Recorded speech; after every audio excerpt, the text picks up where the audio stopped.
these are my thoughts and impressions after one day with the 30-inch scale Glarry bass. This is their version of a Bronco with a single coil pickup in the middle. This one's, I've already changed it out that first day, and I'll tell you why. The neck, though, is like a Mustang neck profile.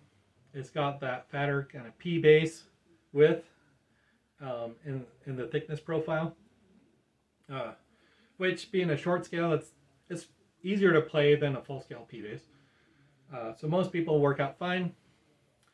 If you need something thinner for a kid, I'd say get the Glarry Kid bass. So that one took a lot more work than this one did, actually, to make that playable. So the neck, there were a few rough spots. 800 grit sandpaper is what I used because there was nothing big. There was just a little bit of roughness. It's unfinished maple, so you can't even see where I sanded. This transition, I'm going to sand that down. It's a bit abrupt, but it's typical on a lot of guitars. Okay. Tuners are fine. That's after letting the string sit on it for a few hours and playing it for 30-40 minutes. They're tuning just fine. So don't pass judgment on tuners till you've had them on for a bit. Okay. This strap button the screw is in crooked. Won't notice if you have a strap on. It's holding fine. Finish looks really good. Couple specks of sawdust made their way in there, but it looks pretty good. I actually reconsidered painting it for a while, but I am still gonna sand it down, paint it my favorite color. Belly cut is good. Arm cut stops a bit abruptly here. I'm gonna sand that out further because if you end up playing closer to the neck, you kind of hit this abruptness right there, but it's fine if you're playing by the bridge. Okay, pots, they turn fine. I say, having looked inside, they're like the smallest potentiometers I've ever seen used on the guitar or bass. So plastic, the plastic fill in the pick guard, it's hard to pull off. The pick guard will look like it has scratches when you first get it. You got to pull that plastic off, and then it looks fine. Okay. So the big problem, the stock pickup had a major defect. Okay, manufacturing defect, I would say. So I plugged it in, and I was getting no output on the E string, and I had to turn the amp up quite a bit to hear it. E string was giving less than half the output of the other strings.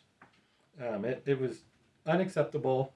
Part of the problems with, the string was stretching, but no, it was unacceptable. I tapped the poles on the stock pickup with a little microfile, and I could feel the magnetic field on the E side was really weak compared to the G side. Okay, it was a defective pickup. A beginner would have to drop it in the mail, get it exchanged. Okay, I was planning on changing pickups anyway, and had this one sitting around. This one is just wired as a single coil because it's an old one. I broke one of the coils on it a long time ago. But changing that out, then I got enough output in. I can tune up fine, and I was able to play it. So be aware of that.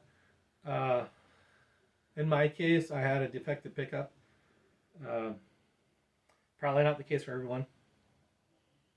So, the body's good, neck's good, tuners are fine. I plan on adding a couple pickups and some switches to control them. So I'm going to do some serious modding to it. The bridge is okay. It's bent metal, so you got to tune all the strings. Then go back and tune E and A again because the tension changes. You'll see that on Squire bent metal bridges too. It's just the design of them, right? You only don't see that on like high mass bridges. So otherwise, it's been good. Fret ends, there's nothing sharp. They are rough, so I am gonna polish those fret ends up. My hand was sore after playing 30-40 minutes with a completely dry unfinished maple, back of the neck and fretboard, and then these strings are a bit rough and the fret edges are rough. But I had no blisters. no cuts. And it'll smooth up. You know, the back of the neck's going to smooth up. The fretboard's going to smooth up. It's going to absorb oils from your hand. And it will turn gray if I don't put any finish on it. The strings I plan on replacing. They're holding tuning okay now that they stretch. I just like smoother rounds than these ones. So anyway, if you got any questions about it, leave those questions in the comments. If you've got one of these yourself, you know, tell us about your experience as well. Until next time.